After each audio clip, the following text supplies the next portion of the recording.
Narrateur, voix off. La voix change légèrement. C'est maintenant celle de Mathieu. Un ton pragmatique au début, qui se fissure peu à peu pour laisser poindre l'angoisse de son souvenir. Je m'appelle Mathieu. J'ai 28 ans et jusqu'à il y a 3 ans, je travaillais comme technicien forestier. C'est un métier solitaire, rude, mais qui me convenait parfaitement. J'ai toujours aimé la forêt. J'aimais l'odeur de l'humus après la pluie, le craquement des aiguilles de pin sous les bottes de sécurité. Mais ça, c'était avant mon affectation dans le Haut-Jura, dans un secteur très reculé proche de la frontière suisse, connu sous le nom de forêt du massacre. Malgré son nom glaçant, hérité d'une bataille sanglante du XVIe siècle, c'est une forêt magnifique, immense, profonde. J'avais été embauché en CDD pour l'automne, chargé du martelage. Pour ceux qui l'ignorent, le martelage consiste à parcourir les parcelles et à marquer à la bombe de peinture fluorescente les arbres qui doivent être abattus par les bûcherons pendant l'hiver. C'est un travail de méthode. On avance, on évalue, on marque, on note sur le GPS. Mon binôme pour cette mission était un homme d'une 60aine d'années prénommé Gilles. Un vrai gars du cru, taiseux, la peau burinée par le froid, qui connaissait chaque combe, chaque ravin de ce massif. Dès mon premier jour, alors que nous prenions un café fumant à l'arrière du pick-up, Gilles m'a fixé avec un sérieux troublant et m'a édicté 3 règles. Des règles qui n'étaient dans aucun manuel de l'ONF. Gilles, imité subtilement par Mathieu. Écoute-moi bien, le jeune. Ici, le bois est vieux, très vieux. Tu fais ton boulot, mais tu respectes la place. Règle numéro 1, si tu perds ton réseau GPS, tu arrêtes de marcher et tu reviens sur tes pas. Règle numéro 2, on ne siffle jamais dans cette forêt après 16 heures. Jamais. Et la 3e, la plus importante. Gilles a écrasé sa cigarette avec la pointe de sa botte, l'air soudain très fatigué. Si tu tombes sur un arbre, peu importe l'essence, pin, chêne ou hêtre, dont les racines sortent de terre et s'entrelacent pour former un motif de 8, un symbole d'infini, tu ne le marques pas. Même s'il est malade, même s'il obstrue le passage. Tu ne le touches pas, tu ne le regardes pas trop longtemps et tu l'ignores. Les anciens appelaient ça les verrous. Ça maintient des choses en place. Et si un soir, alors que tu es seul, tu entends un coup de hache dans le bois alors que le soleil est couché, lâche tout ce que tu tiens, regarde vers l'ouest et marche sans te retourner. Sur le coup, j'ai souri. J'ai cru au classique bizutage de la nouvelle recrue. Les superstitions campagnardes, les légendes pour faire peur aux citadins, j'en avais entendu des dizaines. J'ai hoché la tête pour lui faire plaisir et on s'est mis au travail. Pendant un mois, tout s'est déroulé à la perfection. Le froid s'installait, mordant, recouvrant chaque matin les fougères mortes d'un givre épais. Puis, à la mi-novembre, Gilles est tombé lourdement malade. Une grippe foudroyante qui l'a cloué au lit. J'ai donc dû continuer le martelage seul. Mon chef de secteur me mettait une pression monstre pour boucler la parcelle 42, une zone particulièrement escarpée appelée la Combe Noire, avant les premières grosses neiges. C'est là que l'enfer a commencé. Ambiance sonore, bruit de pas lourd écrasant des feuilles mortes. Le souffle du vent devient plus insistant, presque plaintif. J'étais arrivé dans la Combe Noire vers 13 heures. Dès le départ, l'atmosphère m'a mis mal à l'aise. La densité des sapins était telle que la lumière du soleil peinait à percer. L'air y était d'un froid humide, piquant, qui s'infiltrait sous ma veste polaire. Le silence, surtout, était anormal. Pas un cri de corbeau, pas un froissement de rongeur. Juste le son de ma propre respiration et le astérisque pchit astérisque strident de ma bombe de peinture orange vif à chaque fois que je marquais un tronc. Vers 15h30, un brouillard très épais a commencé à rouler depuis les hauteurs. Un brouillard givrant, blanc et dense comme du lait, qui a rapidement réduit ma visibilité à une quinzaine de mètres. Je consultais mon GPS toutes les 2 minutes. J'étais en retard sur mon quota.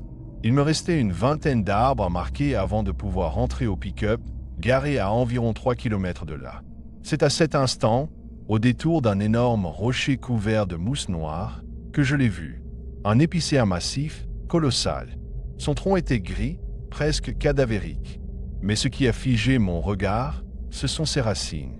Elles jaillissaient de la terre sombre comme des veines hypertrophiées, épaisses comme des bras humains, et elles s'enroulaient les unes autour des autres avec une symétrie parfaite.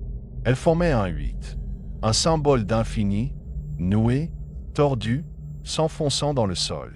La voix de Gilles a résonné dans ma tête. Astérisque, ce sont des verrous? Tu ne les touches pas. Astérisque. J'ai avalé ma salive. Le froid me glaçait les os. L'arbre était mort, clairement malade, recouvert d'un champignon blanchâtre qui sentait curieusement la viande avariée et le métal rouillé.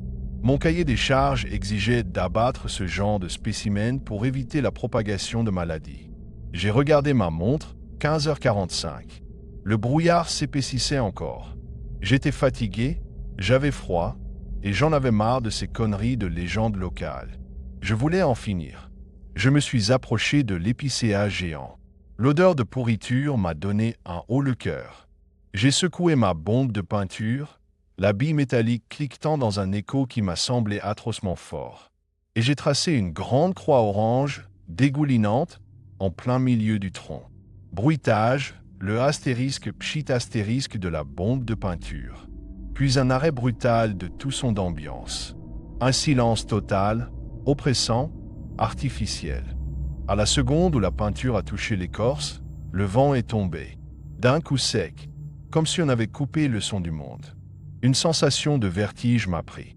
La croix orange sur l'arbre ne séchait pas, au contraire, l'écorce semblait l'absorber, la peinture coulant le long des rainures comme du sang fluo. Un frisson violent a parcouru ma colonne vertébrale. Mon instinct de survie, profondément enfoui sous des années de civilisation, venait de se réveiller en hurlant. Asterisk parse. Par maintenant astérisque. J'ai rangé la bombe, j'ai vérifié mon GPS. L'écran clignotait, affichant perte de signal satellite. Première règle de Gilles. Si tu perds le réseau, reviens sur tes pas. J'ai fait demi-tour, marchant d'un pas rapide, le cœur battant la chamade. La lumière déclinait à une vitesse anormale. Le brouillard avalait les repères. J'essayais de suivre mes propres traces dans les feuilles givrées, mais la brume déformait les distances. Tout se ressemblait. C'est alors que la nuit est tombée pour de bon. Et avec elle, le premier son. Tac! Bruitage, un coup sec, lointain, lourd, résonnant avec un écho étrange. Un bruit de bois frappé. Un coup de hache. Lointain, mais incroyablement clair, dans l'air gelé. Je me suis figé. J'ai regardé l'heure sur mon téléphone.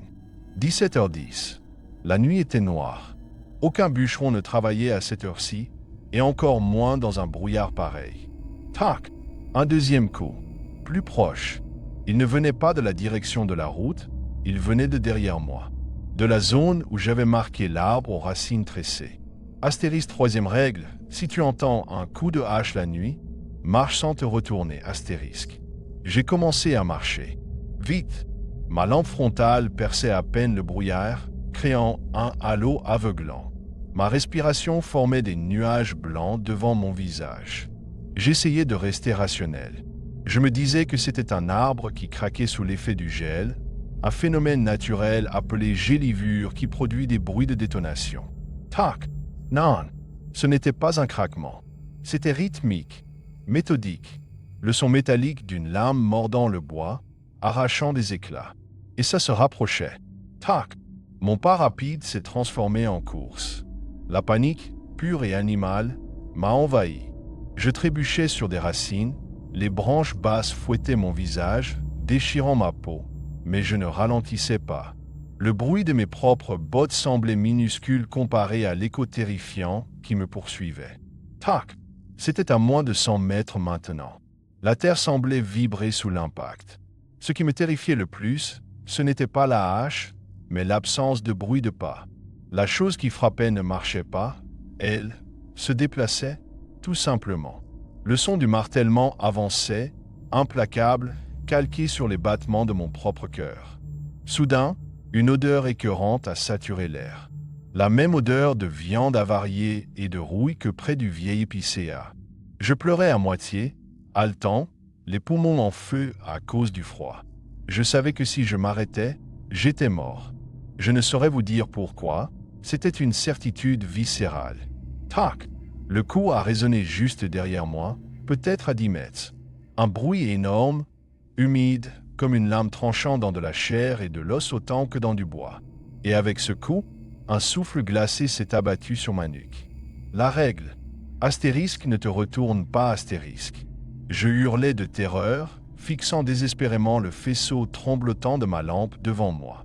Et puis, un miracle, un reflet métallique droit devant, les bandes réfléchissantes de mon pick-up.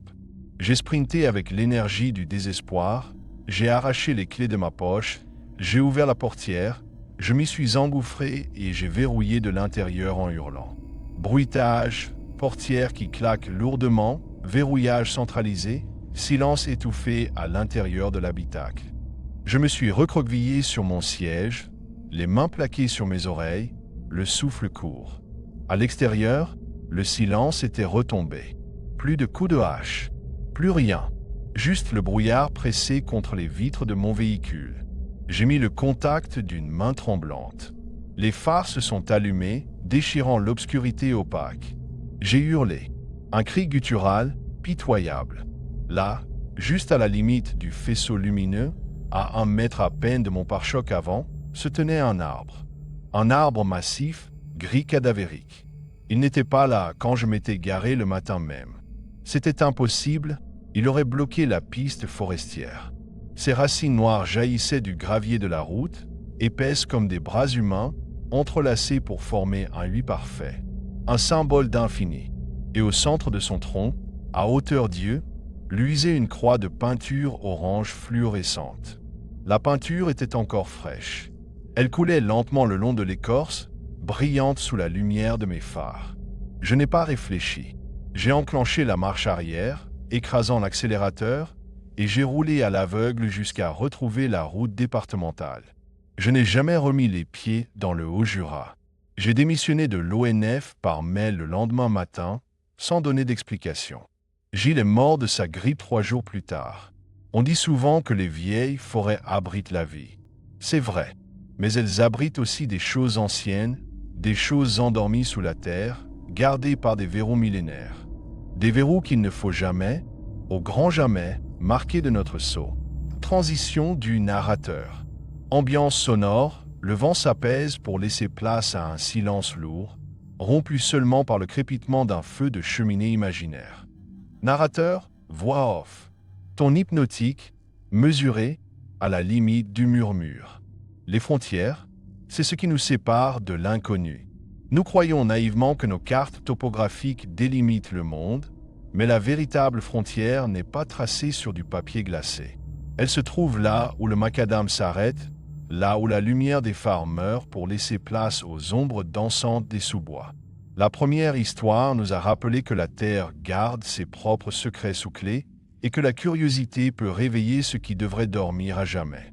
Mais que se passe-t-il lorsque l'on pénètre dans une forêt qui ne cherche pas à vous expulser, mais à vous retenir?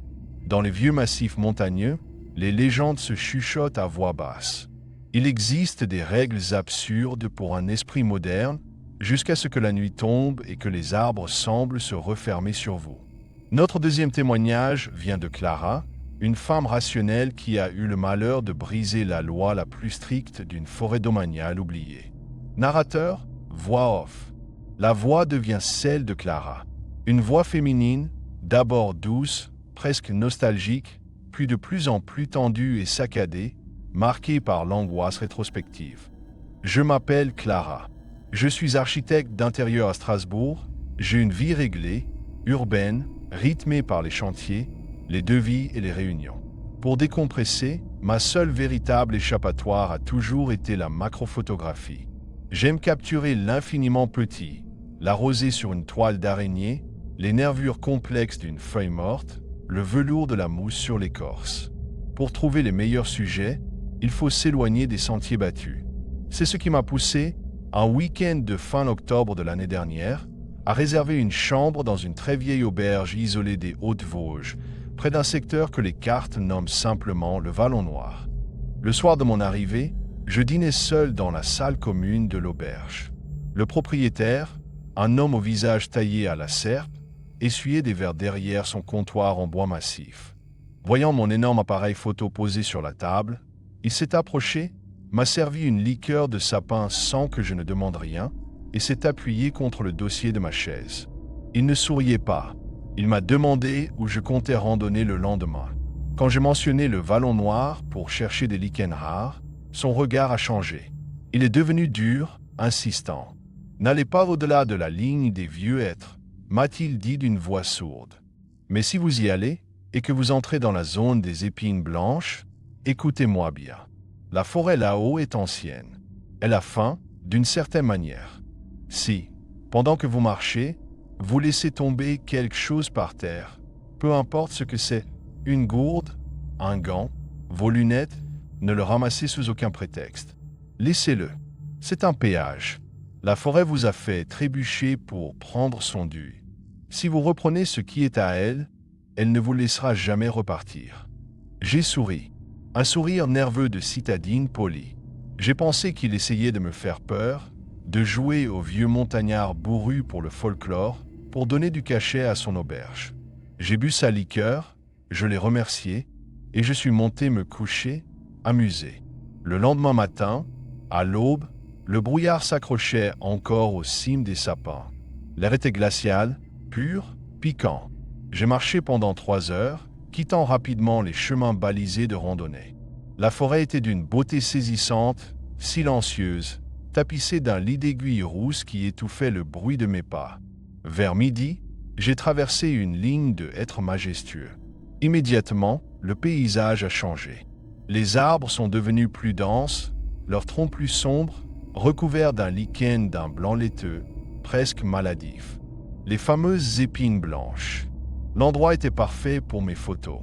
Je me suis accroupi près d'une souche pour immortaliser un scarabée aux reflets cuivrés qui progressait sur l'écorce morte. En me penchant un peu trop en avant, mon manteau s'est accroché à une branche basse. J'ai senti une secousse à mon cou. La petite chaîne en argent de mon grand-père, celle que je porte tous les jours, a cédé. J'ai entendu un tintement métallique caractéristique et la vieille boussole en laiton qui était attachée à rouler dans la mousse humide, 1 mètre plus bas dans la pente. Mon sang n'a fait qu'un tour. Cette boussole, c'était le dernier souvenir de mon grand-père. Elle avait une valeur sentimentale inestimable, il me l'avait confiée sur son lit de mort. Je suis descendu dans le petit talus, j'ai écarté les fougères blanchâtres et je les ramassais. J'ai essuyé la terre collée au laiton et j'ai glissé l'objet froid dans la poche zippée de mon anorak. Au moment précis où mes doigts se sont refermés sur la fermeture éclair, le chant des quelques oiseaux qui m'accompagnaient depuis le matin s'est arrêté net. Bruitage, un souffle de vent brusque qui coupe tout son ambiance. Le silence devient cotonneux, oppressant, artificiel. Pas un ralentissement progressif. Une coupure brutale. Comme si l'on avait débranché la prise du monde réel. Le vent s'est tu. Les feuilles ont cessé de frémir. J'ai senti une pression désagréable dans mes tympans, comme lors d'un changement d'altitude en avion ou d'une plongée sous-marine. Les paroles de l'aubergiste me sont revenues à l'esprit, résonnant avec une clarté effrayante dans le silence absolu. Astérisque, si vous reprenez ce qui est à elle, elle ne vous laissera jamais repartir. Astérisque. J'ai secoué la tête pour chasser l'angoisse froide qui commençait à m'étreindre l'estomac. C'était ridicule. C'était de la paranoïa. J'ai rangé mon appareil photo dans sa sacoche, soudain désireuse de retrouver un espace plus ouvert, et j'ai rebroussé chemin. Mais le paysage semblait altéré. Je marchais depuis 20 minutes en direction de la ligne des hêtres par laquelle j'étais arrivé. Or, je ne voyais autour de moi que des troncs sombres rongés par ce lichen blanc. La lumière du soleil avait pris une teinte jaunâtre, filtrée par des branchages qui me semblaient beaucoup plus bas, beaucoup plus oppressants qu'à l'aller, comme un plafond qui s'effondrait lentement. J'ai regardé l'écran de mon téléphone. Aucune barre de réseau. Il affichait 13h15. J'ai accéléré le pas. Je connais les règles de base quand on se perd en forêt. Ne pas paniquer. Chercher des repères visuels fixes. J'ai aperçu un rocher fendu en deux, avec une forme caractéristique, presque menaçante, évoquant une mâchoire ouverte. Je suis passé devant, soulagé d'avoir un repère saillant, et j'ai continué tout droit, forçant mon allure. 30 minutes plus tard, la sueur coulant le long de mon dos malgré le froid. Mes bottes ont buté sur quelque chose de dur. J'ai levé les yeux. Le rocher fondu en deux. Le même rocher, exactement sous le même angle. Mon cœur s'est emballé, frappant contre mes côtes. J'avais marché en ligne droite. Je pouvais en jurer sur ma vie. C'est là que le son a commencé. Bruitage, un frottement lent, sourd, écrasant des feuilles mortes. Asterisk CHHHHD. CHHHHD. Asterisk. Un bruissement lourd, à environ 50 mètres derrière moi. Ça ne ressemblait pas à des pas d'animaux. Un cerf ou un sanglier fait craquer les brindilles de façon saccadée. Ça ressemblait au bruit de quelque chose d'immense, de pesant, qu'on traînait sur le sol de la forêt. Quelque chose qui n'avait pas de jambes ou qui ne les utilisait pas. Je me suis retourné d'un bloc. Il n'y avait rien, juste une mer infinie de troncs verticaux. Mais j'ai remarqué un détail qui m'a glacé le sang. Les arbres derrière moi semblaient penchés, inclinés dans ma direction de quelques degrés, comme s'ils s'étaient rapprochés de moi dès que j'avais le dos tourné. J'ai couru. J'ai dévalé la pente, glissant sur la boue couverte d'aiguilles, m'écorchant les mains sur des ronces que je ne voyais même pas dans la panique. L'air était devenu irrespirable, lourd d'une odeur de terre remuée, de caveaux fermés et de champignons toxiques. Derrière moi, le bruit de frottement s'est accéléré pour calquer mon rythme. CHHHHD, CHHHHD, CHHHHD. Ça ne venait plus d'un seul endroit. Ça venait de tous les côtés à la fois. La géométrie de la forêt n'avait plus de sens. Les troncs massifs semblaient glisser silencieusement sur ma vision périphérique pour me barrer la route. Je suis arrivé dans une petite cuvette naturelle et je me suis arrêté net, incapable d'aller plus loin. Devant moi, trônait le rocher fondu en deux. Pour la troisième fois, j'étais pris au piège. La lumière baissait à vue d'œil. Mon téléphone affichait toujours 13h15, mais on se serait cru au crépuscule. La forêt me digérait lentement. J'ai fouillé frénétiquement dans la poche de mon anorak. J'en ai sorti la boussole. Mes mains tremblaient tellement que je l'ai presque fait tomber. Le vieux cadran ne pointait plus le nord. L'aiguille tournait sur elle-même, folle, frénétique, dessinant des cercles continus. Astérisque, c'est un péage. Asterisk, je hurlais à l'intérieur de ma tête. J'ai jeté la boussole de mon grand-père le plus loin possible, dans les buissons d'épines blanches. J'ai hurlé à plein poumon, la voix brisée. Prends-la, garde-la, c'est à toi. Le bruit de frottement s'est arrêté net. J'ai retenu mon souffle, les larmes brûlant mes joues gelées. J'attendais que la lumière revienne, que le chemin réapparaisse comme par magie. Rien ne s'est passé. Le silence était encore plus lourd, presque moqueur, expectant. La température a chuté de plusieurs degrés en un instant, mon haleine formant des nuages de vapeur épaisse. Et là, j'ai compris, avec une lucidité terrifiante qui m'a donné la nausée. J'avais volé la forêt. Lui rendre l'objet ne suffisait plus pour annuler la dette. Il y avait des intérêts de retard. La faute était commise. Il fallait que je paye le prix fort pour avoir contesté son autorité. Je devais lui laisser une partie de moi. J'ai déboutonné mon anorak en tremblant de tous mes membres. J'ai pris mon appareil photo, celui qui m'avait coûté des mois d'économie, mon outil de travail et ma passion. C'était l'objet qui m'était le plus cher après la boussole. Je l'ai déposé doucement sur la mousse laiteuse, au pied du rocher fondu. Puis, sans réfléchir, j'ai pris mon couteau suisse dans ma poche. J'ai ouvert la petite lame. J'ai fermé les yeux, ravalant un sanglot, et j'ai entaillé profondément la paume de ma main gauche. La douleur était fulgurante. J'ai serré le poing au-dessus de mon précieux appareil, laissant 6 grosses gouttes de mon propre sang s'écraser sur le boîtier noir. C'est tout ce que j'ai, ai-je murmuré, pleurant ouvertement. S'il te plaît, laisse-moi partir. Bruitage, un son profond, lointain, comme un énorme soupir de vent qui traverse des milliers de branches à la fois, exhalant une haleine poussiéreuse. Une bourrasque de vent violente, glaciale, m'a frappé en plein visage. Les feuilles mortes ont tourbillonné autour de moi en un cyclone miniature. Et soudain, le chant rugueux d'un corbeau a déchiré l'air. Unsun normal. Un son du monde réel. La pression dans mes tympans a disparu d'un seul coup. J'ai rouvert les yeux. La lumière maladive et jaunâtre avait disparu. Devant moi, à moins de 100 mètres, entre deux immenses êtres, j'apercevais la peinture rouge et blanche du sentier balisé. La ligne de démarcation, la frontière du monde des hommes. Je n'ai pas regardé derrière moi. Je n'ai pas jeté un œil à l'appareil photo ni au sang.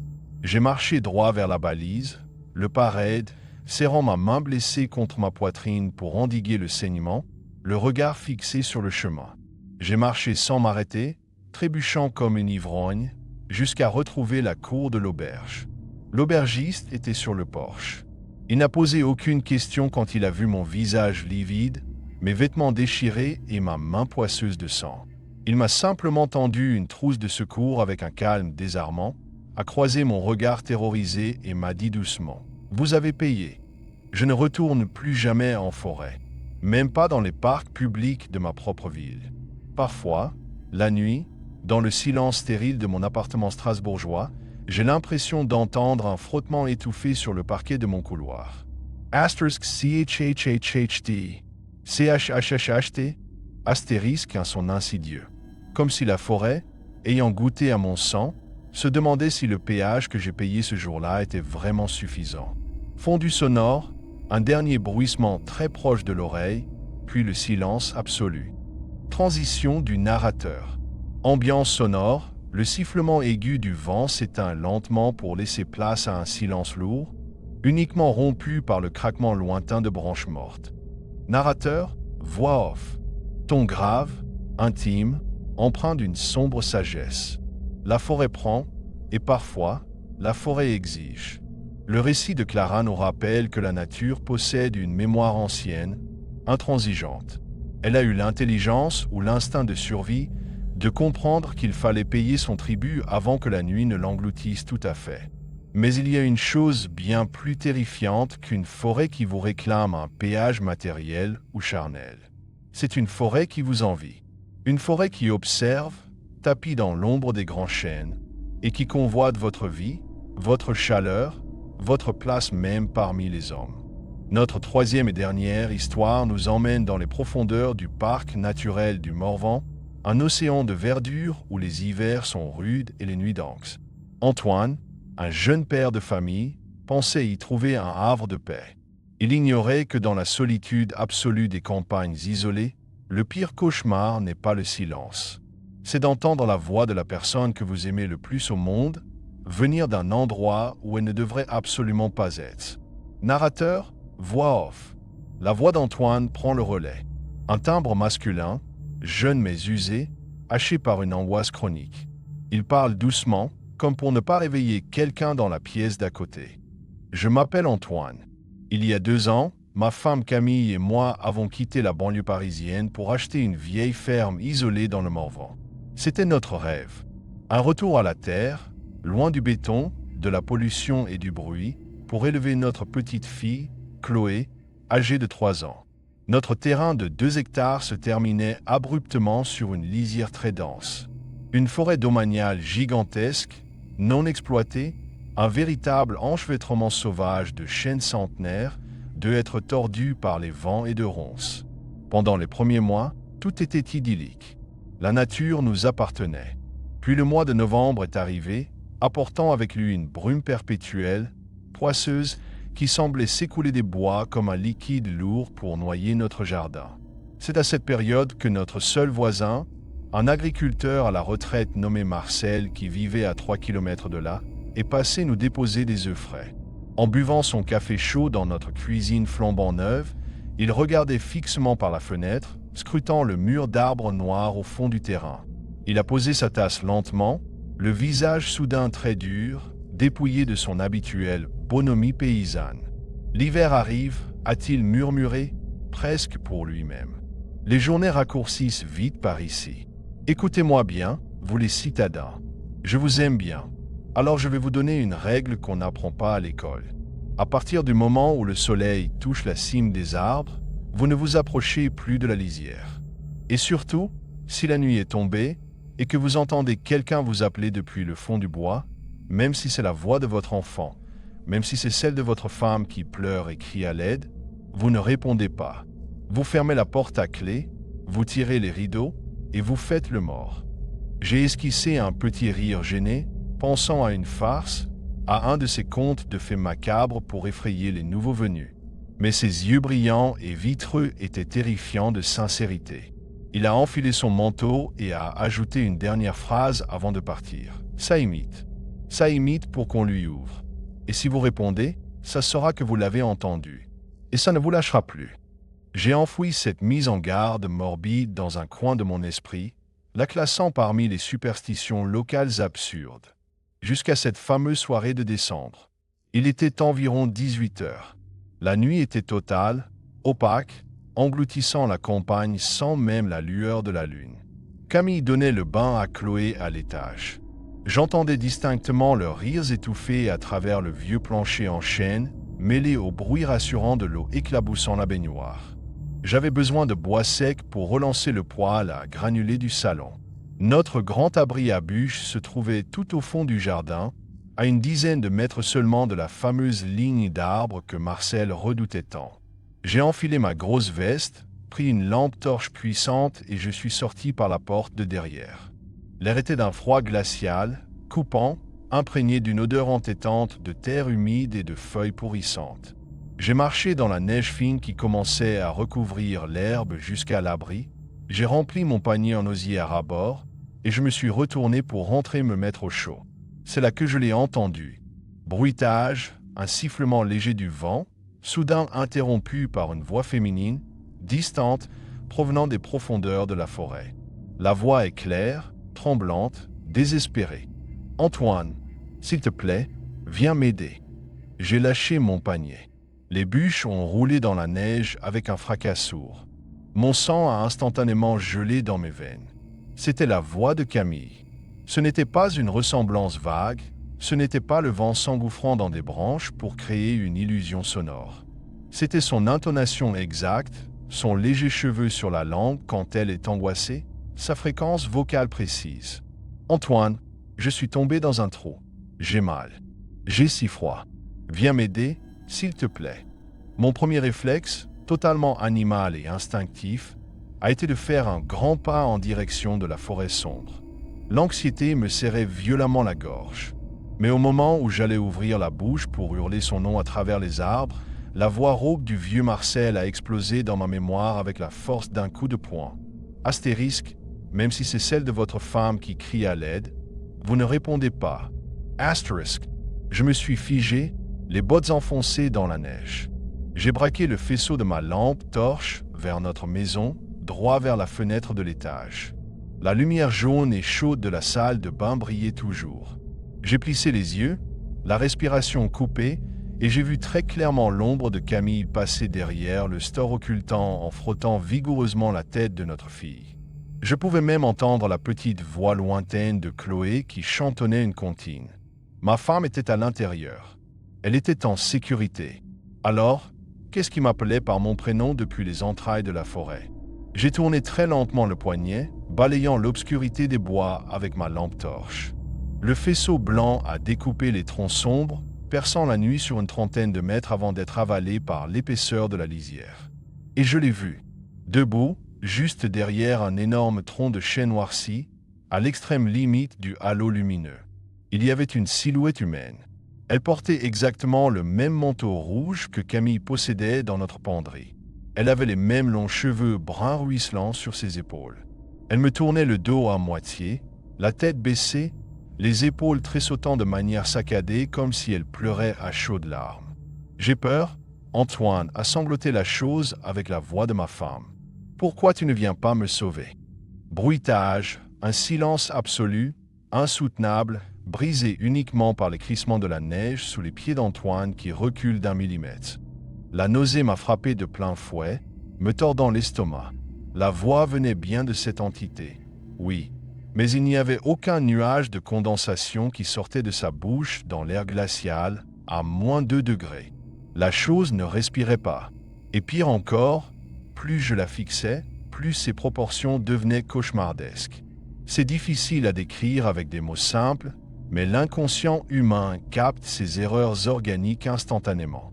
Ses bras pendaient de manière trop flasque le long de son corps, beaucoup trop long, les doigts effleurant presque ses genoux. Son cou semblait atrocement tordu, beaucoup trop fin, incapable de soutenir le poids de sa tête de façon naturelle. C'était comme si quelque chose d'immense, de souterrain et de désarticulé s'était contorsionné pour rentrer de force dans l'enveloppe charnelle d'une femme, essayant maladroitement de singer la biologie humaine. Je n'ai pas prononcé un seul mot. Je n'ai même pas exhalé mon souffle. J'ai reculé d'un pas, puis d'un autre. Ma lampe torche tremblait violemment, créant des ombres dansantes et monstrueuses autour de la créature. Quand la silhouette a capté le bruit de mes pas reculants, ses faux sanglots se sont arrêtés net. D'un coup, comme on éteint un enregistrement audio. Le silence qui a suivi était d'une lourdeur électrique, suffocante, presque palpable. Lentement, dans un craquement d'os écœurant et humide, la chose a commencé à tourner la tête vers moi à 180 degrés. Je n'ai pas attendu de voir son visage. J'ai pivoté sur mes talons, j'ai lâché la lampe torche dans la neige et j'ai sprinté vers la maison avec l'énergie du désespoir. La terreur pure m'arrachait les poumons, brûlant ma gorge. J'ai bondi sur les marches du perron, je me suis jeté à l'intérieur de la cuisine et j'ai claqué la lourde porte d'entrée en tournant violemment le double verrou. Je me suis effondré contre le bois massif, glissant jusqu'au sol, haletant, trempé de sueur malgré le froid, les yeux exorbités fixant la poignée de la porte. Camille est descendue quelques minutes plus tard, séchant les cheveux humides de Chloé avec une serviette éponge. Elle m'a vu recroquevillé par terre, livide, les mains sur la tête. « Antoine, mon Dieu, qu'est-ce qu'il y a? Tu as l'air d'avoir vu un fantôme. » Je l'ai regardé, mon esprit vacillant dangereusement au bord de la folie. Sa voix, sa vraie voix, c'était la réplique exacte de ce qui m'attendait dans le noir. J'ai bredouillé une excuse misérable sur une mauvaise chute sur une plaque de verglas, refusant catégoriquement de la terrifier avec la vérité. Mais cette nuit-là, je n'ai pas fermé l'œil une seule seconde. J'ai passé les 8 heures suivantes assis dans le noir absolu du salon, un lourd fusil de chat chargé sur les genoux, à écouter attentivement la lisière de la forêt à travers la vitre de la fenêtre. Nous avons mis la ferme en vente le lendemain matin à la première heure. Nous attendons encore un acheteur pour pouvoir fuir cette région maudite. En attendant, nous vivons barricadés. Dès que le soleil se couche, toutes les portes sont verrouillées, tous les volets sont clos et calfeutrés. L'horreur a pourtant atteint son paroxysme absolu il y a 2 nuits de cela. Vers 3 heures du matin, notre petite fille, Chloé, est venue nous réveiller dans notre chambre en frottant ses petits yeux endormis. Elle a pointé son doigt vers la fenêtre fermée du rez-de-chaussée et elle m'a dit d'une voix innocente : « Papa, pourquoi tu pleures tout seul dans la forêt sombre? Tu as froid. » Mon sang a déserté mon visage. La chose dans les bois a compris que je connaissais la règle. Elle a compris que l'illusion de la voix de ma femme ne fonctionnait plus sur moi. Alors, avec une intelligence perverse et calculatrice, elle a changé de méthode. Chaque nuit maintenant, j'entends cette voix qui s'élève depuis le mur d'arbres. Elle pleure, elle hurle de terreur pure, elle supplie qu'on lui ouvre la porte d'entrée. C'est une voix masculine, grave, brisée par un chagrin et une peur insoutenable. C'est la mienne. La créature a parfaitement mémorisé mon souffle court, ma panique de ce soir-là. Et maintenant, elle attend patiemment, blottie dans l'obscurité glaciale, que ma fille se lève un soir de fatigue et aille lui ouvrir la porte, croyant que leur mari et père est enfermé dehors. Bruitage, un coup très lent et sourd-porté contre une porte en bois, suivi d'une voix masculine, étouffée et tremblante. « Ouvre-moi, je t'en supplie Camille, ouvre-moi. » Conclusion du narrateur. Narrateur, voix off. Le ton redescend, devenant très calme, mesuré, presque sentencieux. Les forêts ont précédé l'humanité de plusieurs millions d'années, et soyez certains qu'elles lui survivront. Elles abritent des merveilles immenses, des écosystèmes fascinants de beauté, mais elles cachent également des ombres immémoriales que notre monde moderne et rationnel a préféré oublier. Mathieu a voulu marquer de son sceau une chose qui ne devait pas l'être, déclenchant la colère d'un ancien gardien.